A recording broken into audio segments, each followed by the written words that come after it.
montaña, que es el inicio mío y de toda la familia, porque aquí íbamos todos en equipo, con los niños, desde que eran pequeñitos hemos ido a la montaña. Entonces siempre he estado muy vinculado a la Federación de Montaña y siempre he estado con cargos federativos.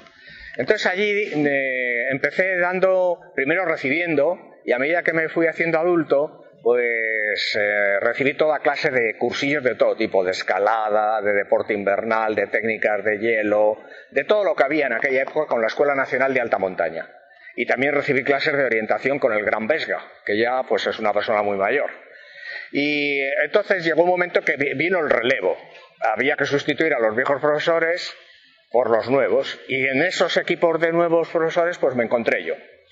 Empecé dando clases de orientación por todas partes, me he recorrido media España a base de la orientación de montaña, ¿no?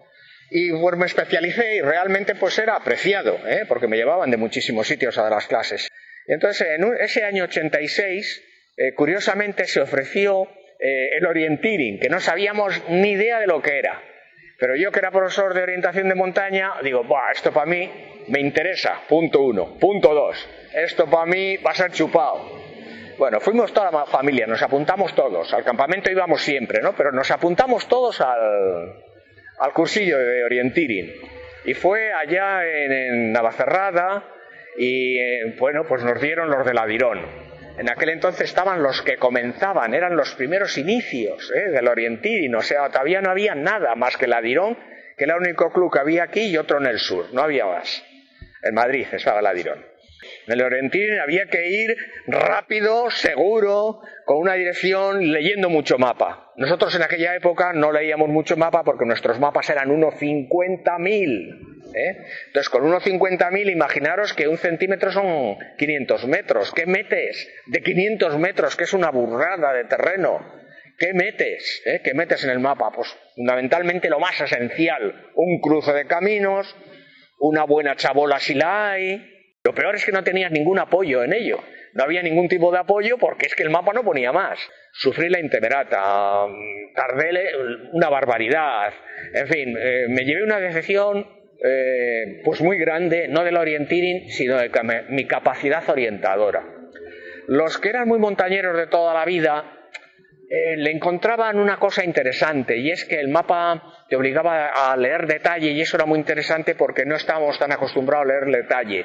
Hicimos el cursillo perfectamente y me enamoró en el sentido de decir, esto me va a permitir una técnica desconocida hasta ahora. Y los clubes más avanzados me llamaban para que les diese a sus socios un cursillo de orienteering para esto. Pero claro, todo club necesita inmediatamente hacer una práctica. Entonces, primero, tuve que hacerme los mapillas.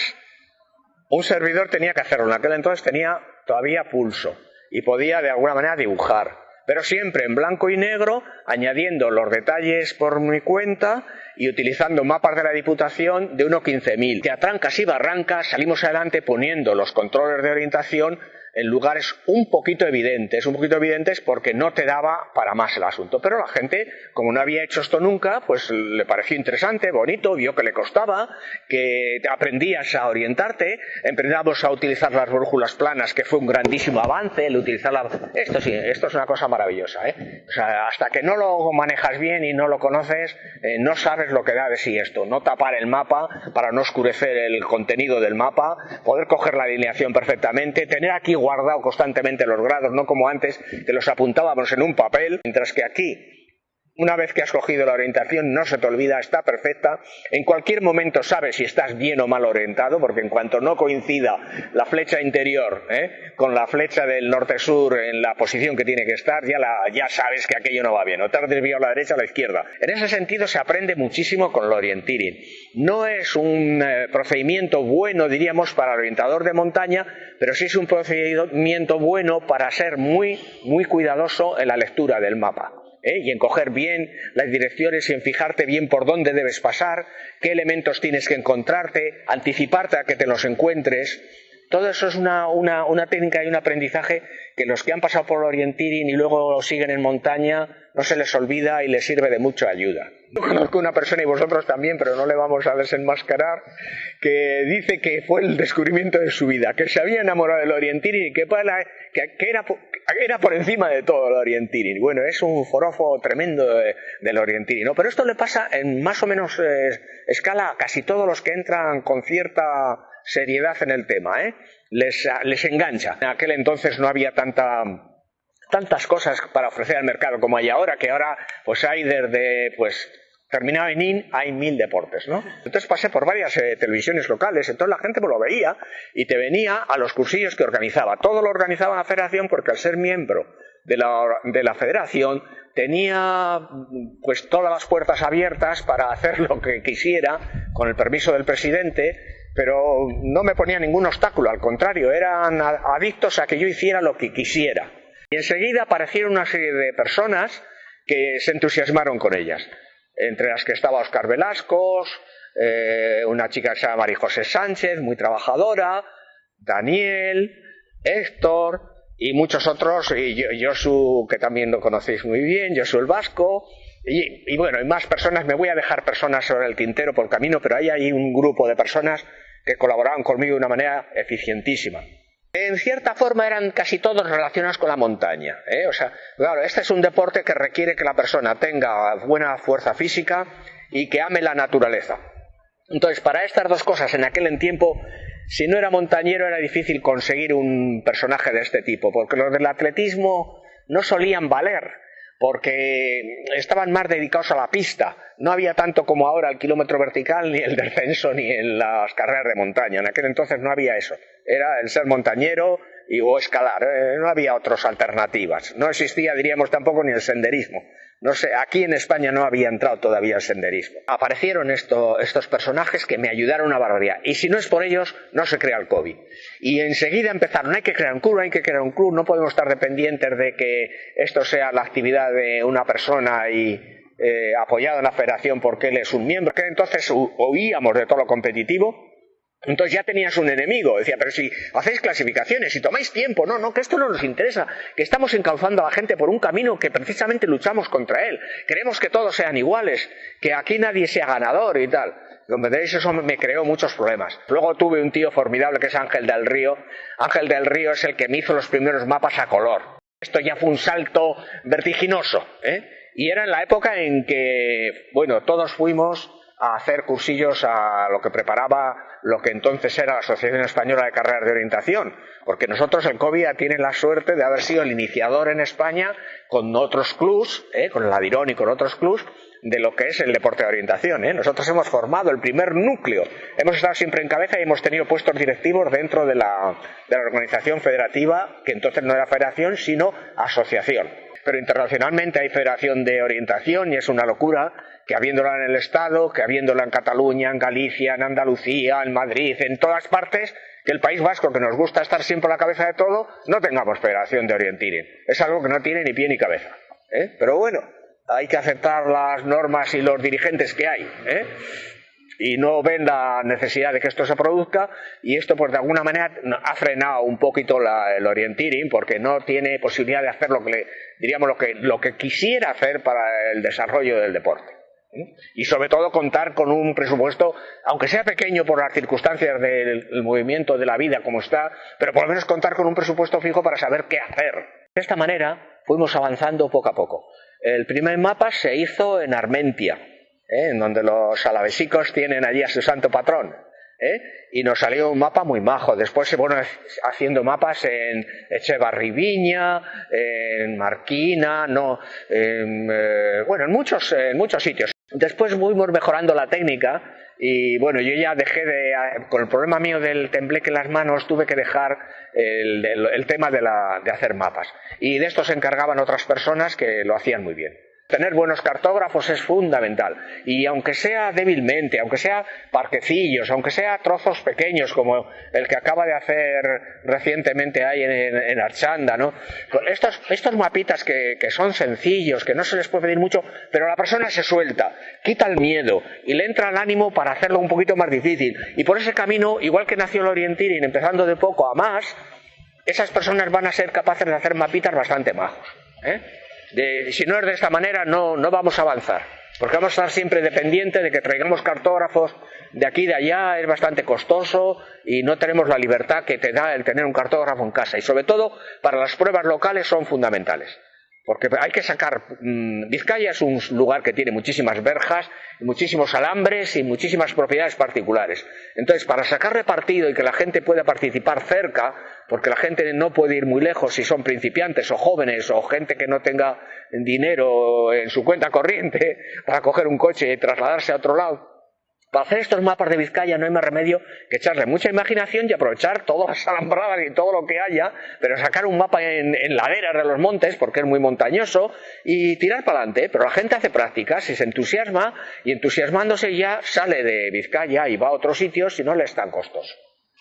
Y estos fueron los inicios, que poco a poco luego fueron mejorando muchísimo.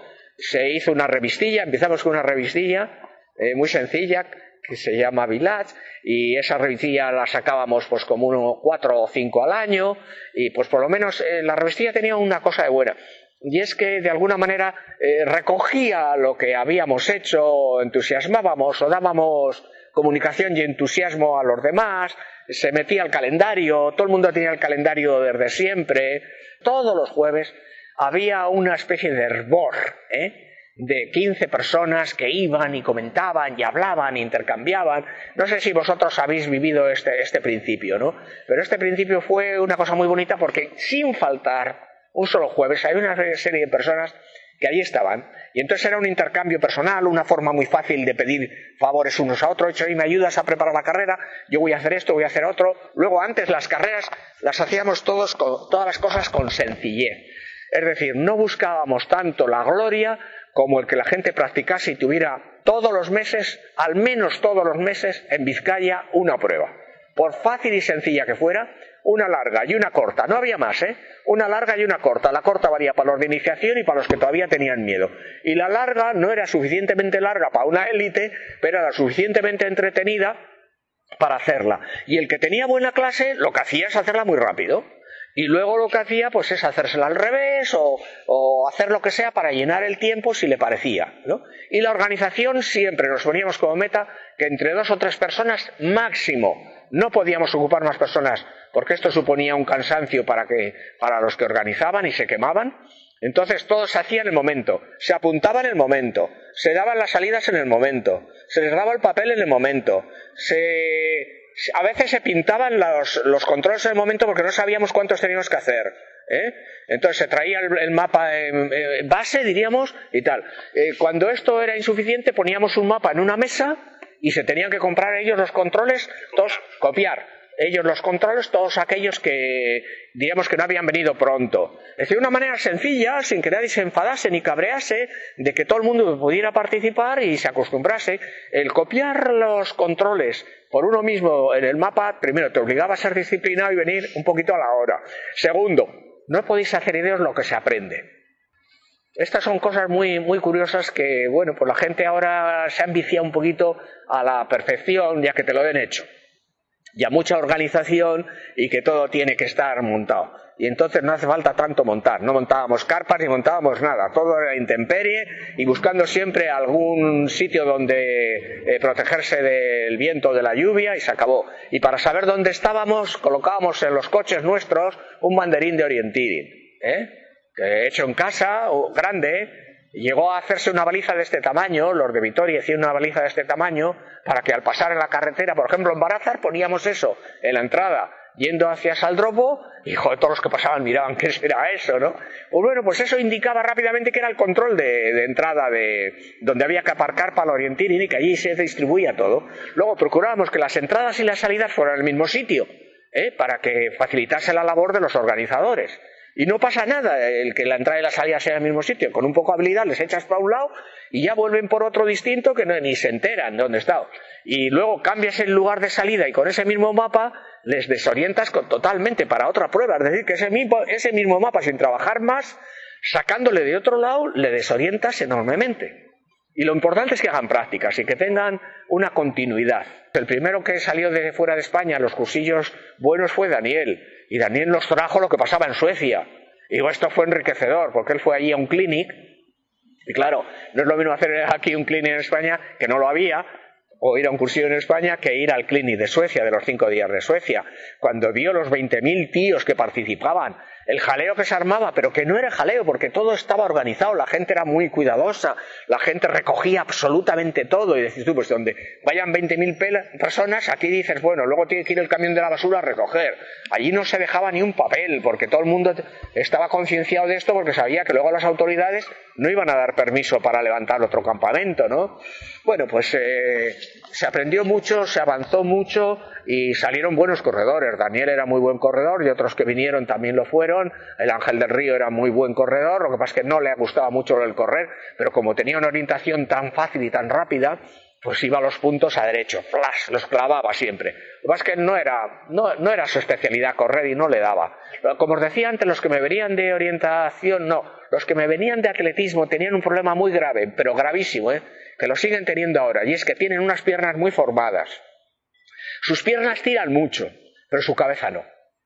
Entonces caminan a lo loco y se mueven, pero se están moviendo sin tener seguridad de dónde van. Aquí tiene que ser lo primero la cabeza. ¿Dónde voy? ¿Qué estrategia voy a establecer? ¿Cuál es mi táctica?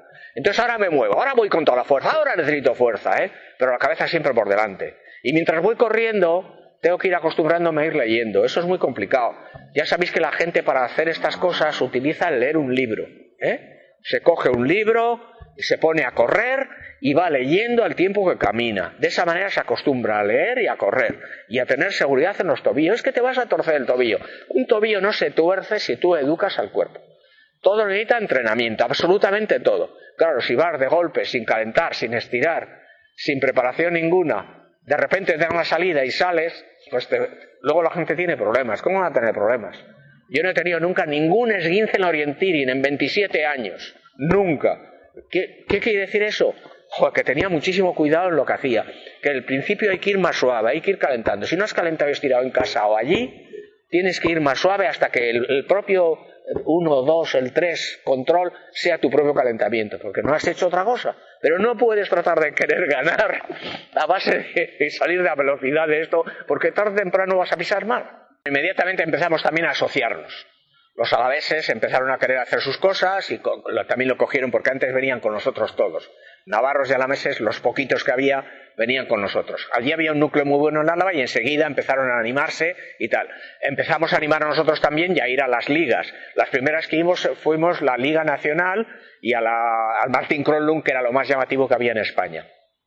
Ahí empezamos a ir Ángel del Río y yo, los primeros, y después empezaron a ir más personas, y pues bueno, eso nos sorprendió, nos maravilló por la cantidad de gente que iba, por lo bien organizado que estaba, porque ya montaban metas con todo el artilugio y con megafonía, los terrenos eran muy bonitos. Todo estaba ya con un estilo como debe ser, copiando a lo que hacen otros países avanzados.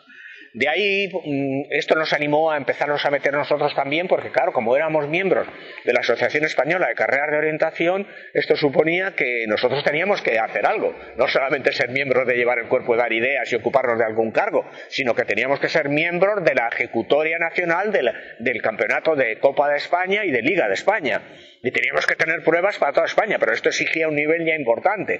Entonces eso empezó a exigirnos a nosotros que las pruebas que hacíamos en el territorio de Vizcaya, Álava o Navarra, que fueran ya, o Guipúzcoa, que fueran ya cada vez exigiendo más y que ya fueran los mapas a color y que la organización fuera más perfecta.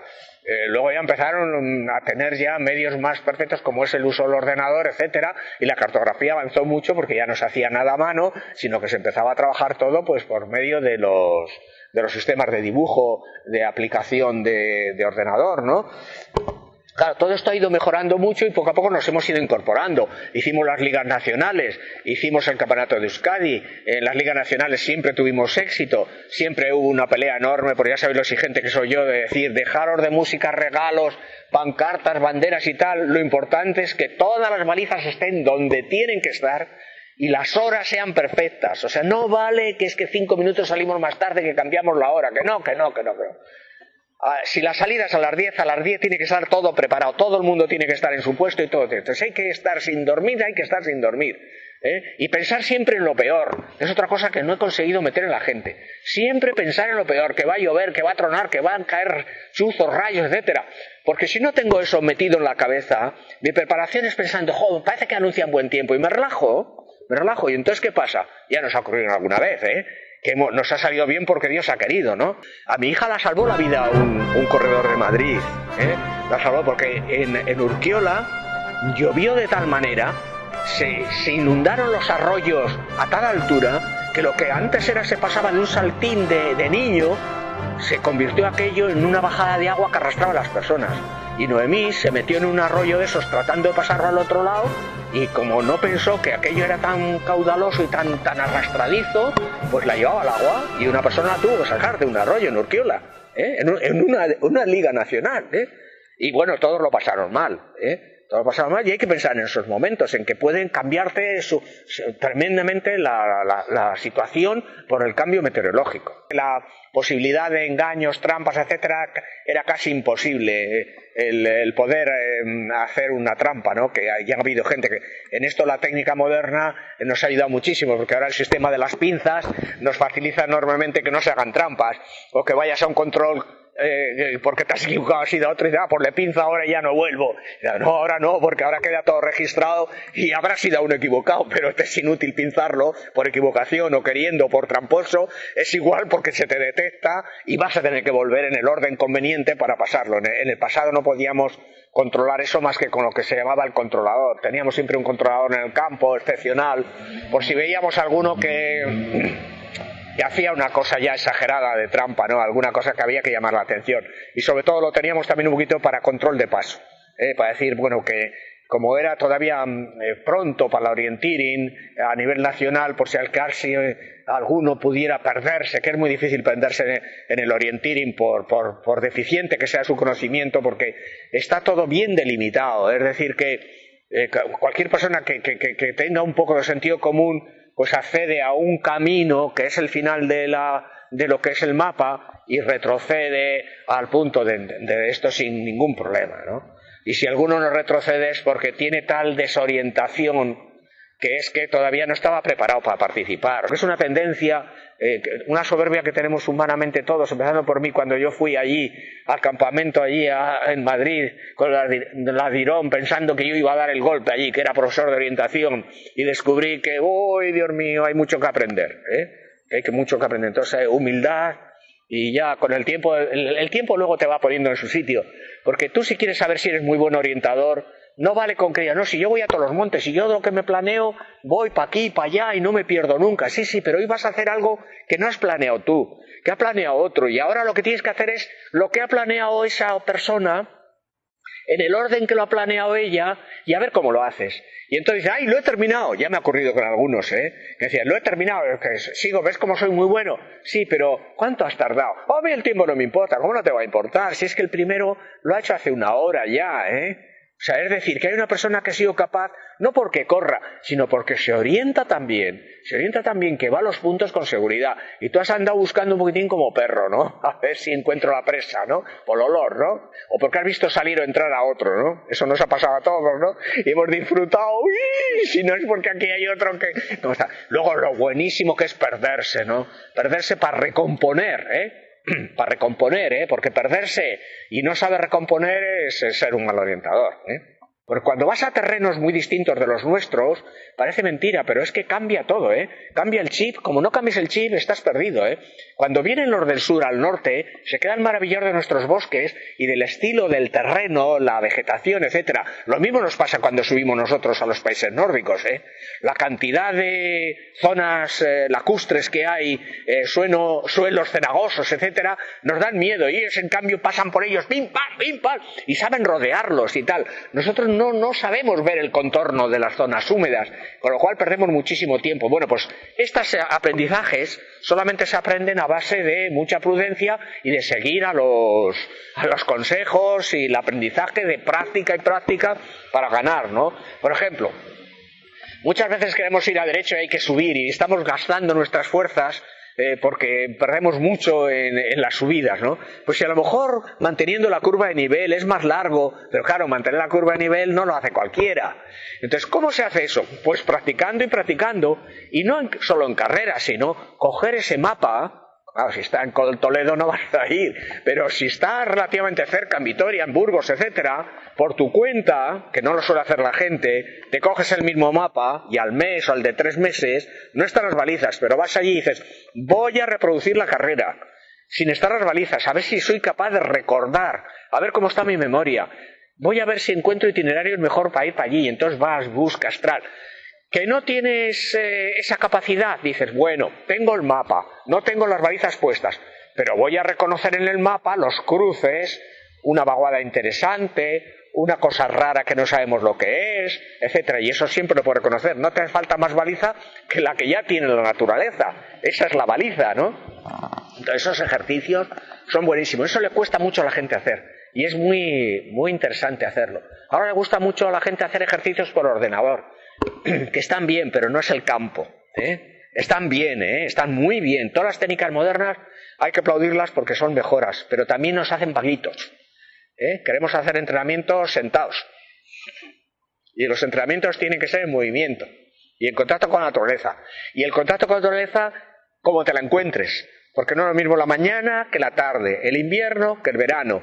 Vegetación como hemos tenido este año extraordinaria por las lluvias primaverales gigantescas que han crecido los helechos que nos cubren. Esto para el orientín es fundamental, porque no es lo mismo un mapa hecho cuando ha estado la vegetación en un estado que en otro. Dice, pues lo voy a hacer cuando está más difícil. Sí, pero cuando no está difícil y se ha secado, te encuentras con que el mapa no responde exactamente. Bueno, pues esto no es problema de la organización, es problema del que va allí y tiene que adaptarse a la situación climatológica que ha venido en este año, o a la situación que se ha producido, aunque procuramos hacer los mapas lo más cercanos a las pruebas, pero eso es diríamos, como un gasto extraordinario. Eso no es lo normal.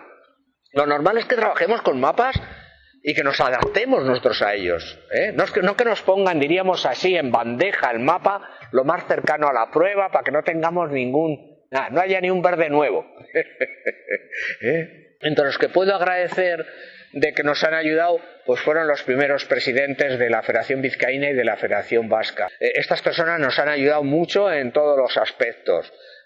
Nos han ayudado también a nivel nacional por las personas que han ocupado los primeros puestos en la vida nacional. Martin Kronlund ha sido para nosotros un ejemplo, que murió hace muy poco, ha sido un ejemplo para nosotros y un animador no se cansaba nunca de enseñar, siempre optimista, siempre empujando, servicial, enseñándonos. Bueno, también hay que agradecer a todos los corredores nórdicos que han estado entrenando en el sur de España y que, como Benson y muchos otros, de aquellos primitivos que, por ejemplo, me cedieron 8 brújulas personales de ellos que ya se les habían quedado pues como un poco viejas, pues como todos los buenos cambian de material con cierta frecuencia, aunque la gente en aquella época no era derrochadora, sino que hacía valer las cosas y funcionaban durante mucho tiempo. Esas personas nos prestaron nos los regalaron para el COVID 8 brújulas, que son las que prestábamos a la gente, porque no tenían brújulas, venían con brujulillas de esas que no están ni humedecidas, ni en un líquido estabilizador, con brújulas que no eran transparentes. Estas he vendido la Intemerata y han vendido Óscar y Marijose, que pusieron la primera tienda. Estas hemos vendido la Intemerata porque son suficientes para que alguien se inicie y después ya pasará a las buenas, ¿no? A las de dedo, ¿no? Yo no animo a la gente a pasar las de dedo, ¿eh? Yo sigo animando a la gente a que utilice, en un principio, que utilice esta, que no dé el salto a la de dedo como está ocurriendo ahora, que como tienen medios no les importa gastarse pues bastantes euros, pues lo gastan con alegría, pero no hay que pasar por esta, que esta enseña mucho. Esta brujulilla enseña mucho y como no es cara, ya pasarás a la otra, no tengas prisa, Ya como os digo, esos grandes corredores nos enseñaron mucho de su técnica, de su forma. Los primeros cartógrafos que vinieron a ayudarnos, pues todas estas personas procurábamos seguirles detrás de ellos, no dándoles mucho la tabarra para que hicieran el trabajo, porque claro, si le hablas mientras trabaja lo distraes. Esto ocurre como en la como la conducción. Al conductor de un autobús no le puedes estar hablando, es malo porque no está la conducción. Y el que está haciendo un mapa no hay que distraerle porque tiene que tener todo en la mente y correlacionarlo con lo anterior, ¿eh? El que hace un mapa es una maravilla, ¿eh? Entonces esa persona, pues no, el estar detrás de ellas, en los ratos que tenían libres, comentar, ver cómo dibujaban, ver qué elementos desechaban, porque no todos los elementos se pueden meter en un mapa, ¿no? Y la tendencia del novato es enseguida queríamos poner todo, ¿eh? Y pones esto y pones lo otro y te das cuenta que lo haces una rebujado de material, que aquello es una oscuridad horrorosa, ¿no? No hay que ponerlo lo principal y luego tener criterio. Lo más interesante es la pasión de unas 40 o 50 personas que son las que han hecho que han tirado del COVID y que van a mantenerlo en el futuro.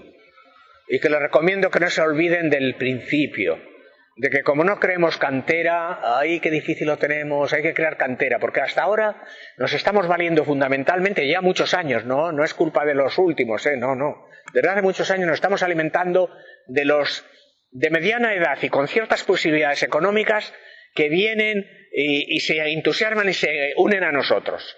Y van a las carreras por ahí fuera y mantienen el COVID.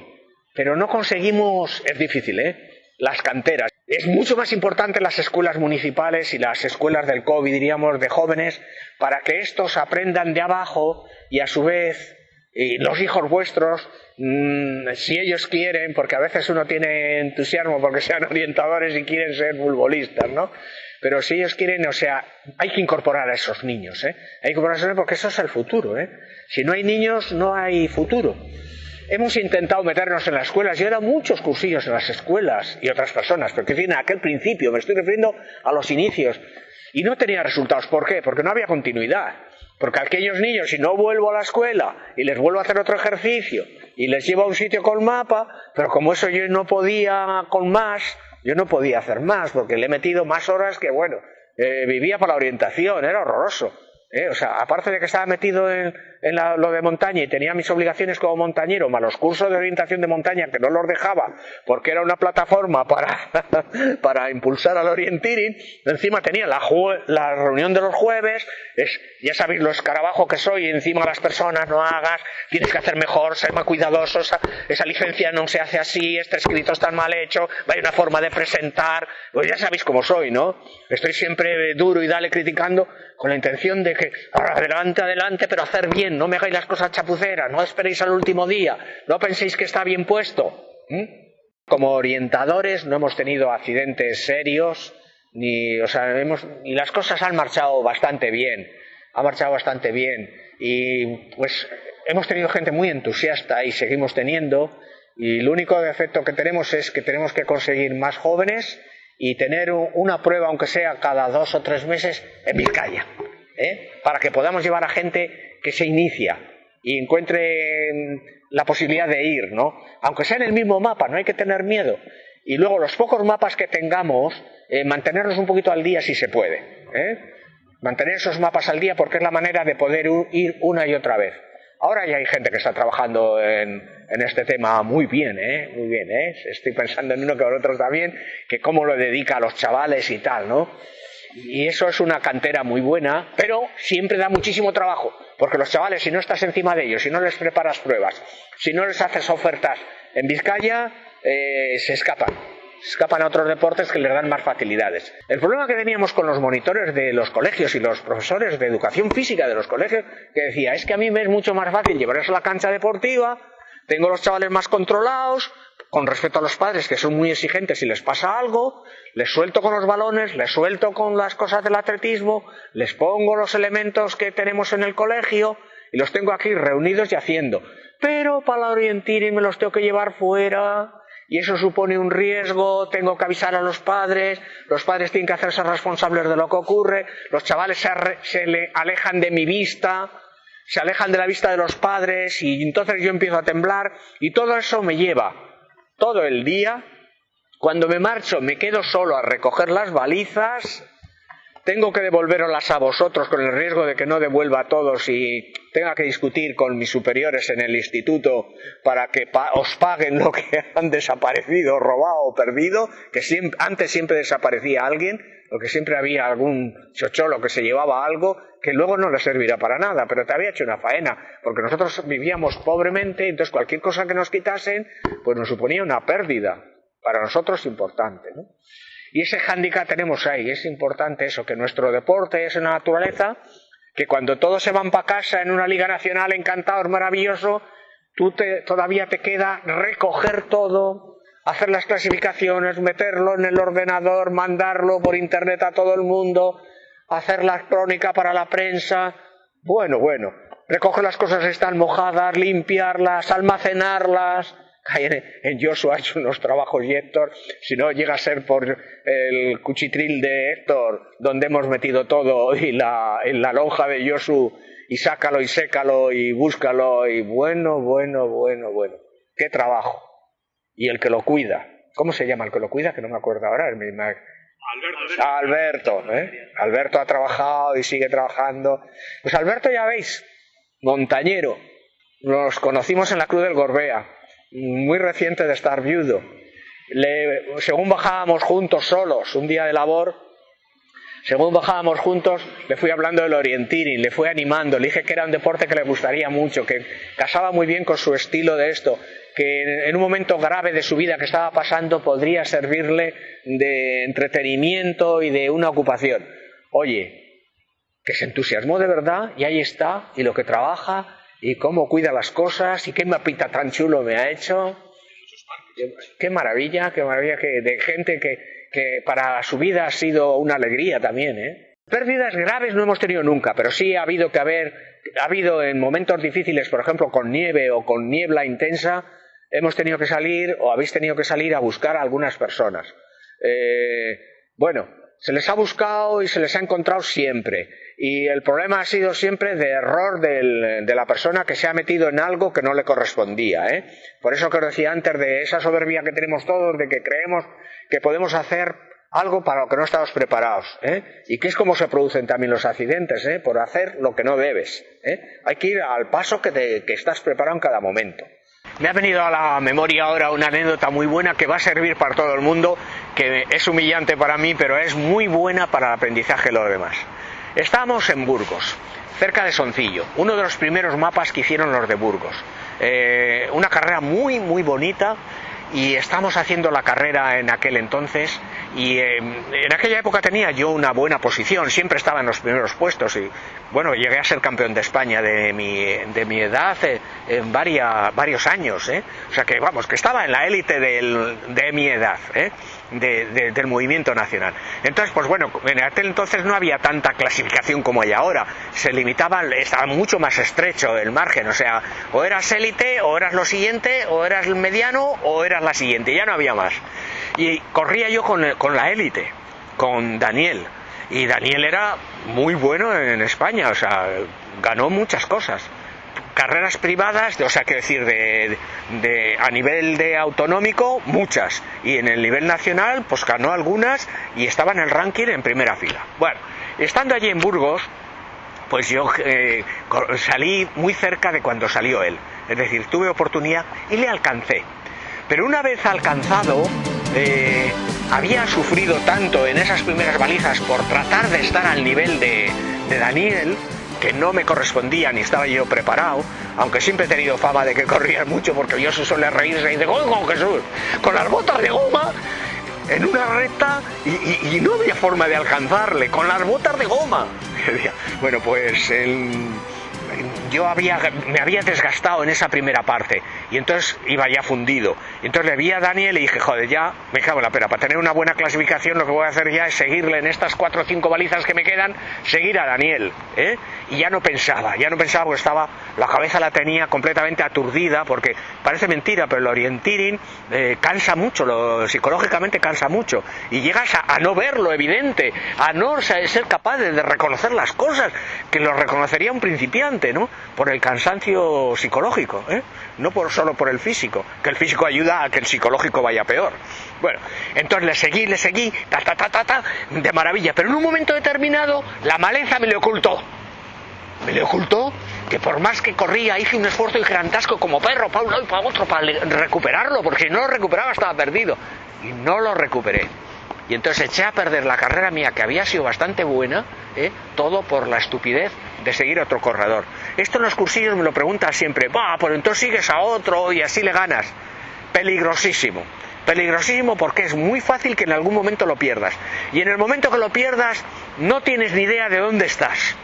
Tienes que empezar a recomponer, primero serenarte, pararte, que es muy difícil, dominarte. Te empiezan los remordimientos, ¿para qué he hecho esto? ¿Pero cómo he hecho una trampa? ¿Pero qué? A mi edad y a mis alturas haciendo trampas. Y ahora no sé dónde estoy. Todo esto es tiempo que está pasando y no estoy haciendo nada por la orientación. Y el tiempo para mí está corriendo y perdiéndose, mientras que otros están trabajando su equipo perfectamente y ganándome a mí el espacio que les había sacado antes. Hasta que me recompuse y pude terminar la carrera, lo que terminé fue un desastre. Daniel, cuando llegué, me dice, ¿pero qué te ha pasado? ¿Pero qué te ha pasado? Nada, que he tenido un retortijón, ¿no? Se tienes que contar algo. Si no te he estado siguiendo como un idiota, me he perdido, y luego no he sabido recomponer. Pero esto sí que es muy bueno para el que nos escuche, decir, no sigáis a nadie, que si no lo hacéis porque la moral te obliga a ser limpio y a jugar limpio, que para eso somos deportistas, por lo menos recuerda que vas a tener casi seguro el castigo divino de que vas a meter la pata y no vas a encontrar al compañero, y entonces sí que la has armado y has echado a perder todo el esfuerzo anterior, porque entonces ya todo ese buen tiempo que llevabas no vale absolutamente para nada, porque es tal el tiempo que se pierde que ya, no sé si era el primero o el segundo, yo creo que era el primer campeonato de España. El mapa tenía una zona que era una dehesa de toros de verdad, de toros de lidia. Entonces nos dijeron, no entráis en la dehesa, está perfectamente cerrada con muro de piedra, entonces está terminantemente prohibido. Pero los medios no eran como ahora técnicos que te lo pueden controlar, no se podía controlar de ninguna manera. Pero teníamos a este lado de la dehesa un control, y al otro lado de la dehesa, de lo muy grande que era la dehesa, teníamos otro control. Entonces la tentación era, y esta no fue mía, porque no soy torero, pero sí me gustan las vaquillas, entonces era atravesar el campo de toros jugándotela, jugándote, decir, bueno, pues yo corro mucho, esquivándolos, pues ya saldré, porque el toro normalmente es muy noble, no va por ti, pero claro, si tú pasas cerca de él, o por lo que sea, él piensa que atacas o molestas a las vacas, o alguna circunstancia rara, no es nada recomendable, que ya nos lo advirtieron, prohibido pasar. Entonces yo me encontré con un compañero que cuando llegó al campo de la dehesa no pudo por menos que atravesar el campo de la dehesa y pasarse por los toros. Otro que le pasó como a mí, que luego no le valió para nada, porque tuvo que hacer tales quiebros, tales cosas, pasó tal miedo, que al final perdió más tiempo que yo dando la vuelta a toda la dehesa como tenía que hacer para encontrarme la baliza. Entonces, pues bueno, cosas de estas sí que nos han pasado, pero siempre han sido por tentaciones de querer ganar a la fuerza que uno no debe hacer. Por eso se suelen evitar los sitios peligrosos. Esta es una foto bastante antigua, cuando ya teníamos equipación, porque fue una cosa que enseguida quiso la gente, ¿no? Tener una identificación propia, porque claro, todos los demás tenían, y casi todos los uniformes, que este es un uniforme especial, sabéis que estas telas son maravillosas, que la gente hasta que no lo ha visto no lo cree, y es que permite perfectamente que te cales y que se seca enseguida, con el propio viento se seca, y que no te hace falta llevar chaqueta, ni repuestos, ni mochilas, ni nada. Esto, un orientador medio no necesita nada para hacer una carrera, porque él solo se va a alimentar durante ese espacio si viene de casa preparado, con una alimentación adecuada anteriormente. Y el traje sí te hace falta que no recoja mucho agua, para que no pese y que la expulse rápido en caso de que haya un poco de viento, que la seque. Y este tipo de material lo permite. Y este es el primer equipo que hicimos con esta identificación, que es de serigrafía, ya las cosas han cambiado mucho. Todo el mundo lleva representación de banderas autonómicas, pues nosotros también, el rojo, blanco y verde. A ver si convencíamos a la administración que no se hiciera una federación, que mirar cómo representábamos a Euskadi, pero no había manera. Y lo primero que compramos y lo más recomendable eran las polainas. La polaina es fundamental, os he dicho ya muchas veces, porque defiende de muchos golpes a las espinillas y estropea sobre todo la parte de abajo de las ropas. El resto se engancha, pero con un poco de cuidado se engancha poco. Y aquí aparece Óscar Velasco, nuestro primer presidente, trabajó muchísimo junto con Marijose Sánchez, fueron extraordinarios trabajadores, los primeros que pusieron una tienda, los primeros socios, los primeros todo, ¿eh? Aquí estamos con el trofeo Villa de Aranda. Aquí quedó el primero de los de 50 años. Más orgulloso que la pera, nos dieron un plato muy bonito. Bueno, pues estos son los tiempos en que yo me encontraba todavía en forma y nos lo pasábamos muy bien. Y bueno, siempre he ido con ropa de orienteering, porque la ropa que yo nunca compré el traje del COVID, porque primero porque soy muy austero y voy siempre con todas las basuras viejas que tengo en casa por la cosa de meter en la cabeza la idea lo del reciclaje, gastar poco, no gastéis dinero, sacar que la naturaleza no hay manera el único sistema es que no destrocemos las cosas y que las reciclemos constantemente, si no nos lo cargamos el planeta. Entonces, por meteros esa idea en la cabeza, siempre he utilizado todo lo viejo que tengo en casa, lo llevo, menos el traje, que sí fui de los primeros con Daniel en tener traje propio de los de verdad. Este es un traje sueco, de los de que usan en Suecia, y ese traje le mantengo y le tengo siempre, y además le coso, y Ana Mari me lo cose y lo supercose, y consigo que se mantenga. Mira, aquí estoy con Martin Kronlund, los dos, me está dando consejos, qué majo. Martin Kronlund es el rey de la orientación en España, es un sueco que vivió todos sus últimos años, era profesor de esgrima en la Escuela Nacional de Educación Física, profesor toda la vida, pero era un orientador extraordinario, gran orientador, animador, impulsor, amigo de todos los campeones del mundo de orientación, le tenían mucho respeto porque era una autoridad. Aquí estoy entrando en uno de los muchos campeonatos, ya veis el único traje que tengo. Lo que siempre he tenido es lo de abajo, ¿eh? Y además hice varios intentos de que se hicieran aquí. Carletti fue el primero que me hizo las primeras, ¿cómo se llaman estos, lo que llevamos abajo? Polainas. Las polainas, ¿eh? Intenté varios medios de hacer, pero claro, como las que venden las tiendas que llevan muchos años trabajando en el extranjero, pues es difícil el conseguir. Aquí estoy pues en un campeonato importante del Adirón, y estamos pues de los mejores de España. Sí, es verdad, ¿eh? En cada categoría estamos ahí los mejores. En este caso estoy yo como campeón de España. En segundo lugar está el que fue presidente el primer presidente de la Federación Española de Orientación, y el tercero también es otro de los veteranos, ¿sí? Qué bueno, qué tiempos. Uy, esta es una foto histórica. En esta conseguí que el delegado de deportes y el alcalde de Durango asistiera a la entrega de premios, y el presidente de la Federación Vizcaína. Nos llovió tremendamente y fue la famosa en que Noemí a poco muere allí. Está Óscar Velasco, aquí están los más importantes. Está Héctor también. Está Héctor, y por lo otro porque no veo yo bien, por la edad, ¿no? Pero de los más importantes. ¡Jo! ¡Qué tíos aquí! Óscar entregando un recuerdo, y me deben estar entregando un recuerdo a mí. Ahora lo que no recuerdo, también ahí me quisieron hacer algún pequeño homenaje, sí, un homenaje como agradecimiento a la iniciación, sí. Y bueno, pues bueno, ya ves, hay personalidades del mundo del deporte en el País Vasco. Sí, qué bueno. Bueno, en esta otra estamos aquí, deporte de orientación, en una exhibición de estas que se organizan para conseguir que se difunda. Es un stand, y también estoy viendo personas ahí que están muy relacionadas con el montañismo y el deporte. Muy bien. Esa es una cosa buena. Uy, esta es otra de las buenas. Esta nos lo organizó un bar de Bilbao, Casa Jesús, que conseguí entusiasmarle. El hermano era profesor de educación física y le dimos un cursillo y el hombre pues le gustó y entusiasmó a él y a su hermano y organizaron en Murguía, pero esto es antiquísimo, cuando trabajamos con mapas sencillísimos, y pues ya veis la pinta que tengo, todo ropa vieja, calao, llovía que se mataba y a nosotros no nos estremecía nada. Colgábamos de pinzas, o sea, la manera de hacer la clasificación era colgar las tarjetas pinchadas de las personas colgadas en cinta. No sé si lo habéis vivido vosotros. Bueno, esto es maravilloso porque supone los orígenes del montañismo. Ahí detrás se ve también a Óscar Velasco ya vestido con ropa como Dios manda. ¿Sí?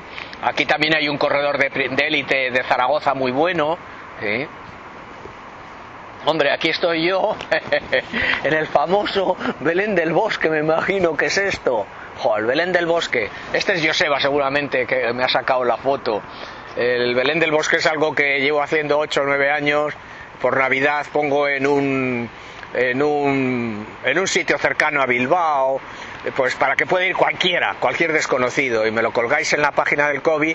Y bueno, tiene un entretenimiento para esa época, desde el 15 de diciembre hasta el último día de febrero lo mantengo, para que el que no ha podido ir en una fecha vaya en otra.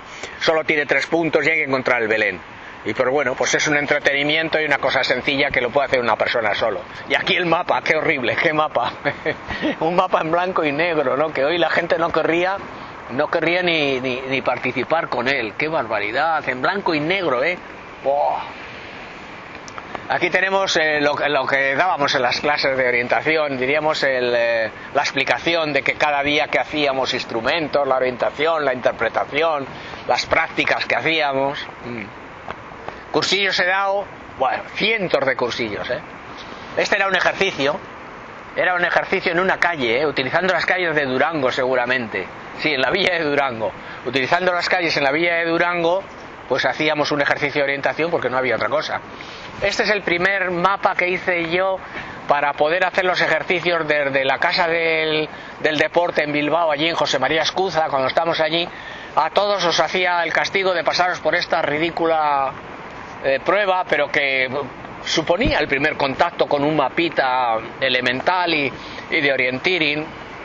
Bueno, pues era una manera. Y aquí ejercicios, para que hiciera la gente ejercicios de orientación, y como una especie de examencillo, pero nunca se ha clasificado a la gente por el examen que haya hecho mejor o peor, sino que se trataba de que se esforzasen. Y este era el primer contacto, era el primer mapita que se hacía. El segundo día ya les ponía a hacer alrededor de la Casa del Deporte, allí en José María Escuza, les ponía a hacer el ejercicio para que y aquí otro del Parque de Iturriza, en Bilbao. Esto es el Endoño, uno de los primeros mapas en blanco y negro también. ¡Qué barbaridad! Increíble, ya veis cómo hacíamos, El círculo casi no se ve lo que hay en el interior. Había que trabajar muchísimo la cabeza para descubrir el lugar, utilizar mucho los caminos, y para destacarlo un poco poníamos el color de rotulador, de fosforito, poníamos dónde estaba el control y el número. ¡Oh, qué barbaridad! Este es un mapa que lo hizo, y ahora no me acuerdo quién lo hizo, si fue Dani, no me acuerdo quién lo hizo, pero se hizo en el Parque Europa. Querían cambiar de sitio, querían que hiciéramos otra cosa distinta. Bueno, pues nos resultó bien y la gente le gustó. En el mismo mapa, y a mano, con mala letra, ponía yo que era el 11, Portillo en la pista. Joder, porque todavía no podía poner a la gente los signos convencionales del orienteering porque no estaban preparados. Madre de Dios, qué antigüedad tienen estos. Otro en Sarria, Munguía, del Río nos hizo un magnífico mapa que todavía existe a color, cuando aquello se dibujaba a mano, colores y todo, Bueno, este es el material que dábamos a lapicerillos, porque la gente, claro, venía sin lapicero, no tenemos lapiceritos. Yo que era como, veis que soy astero, cogía un lapicero, lo troceaba en 1500 agujas, lo dejaba en lo más ridículo que puede haber.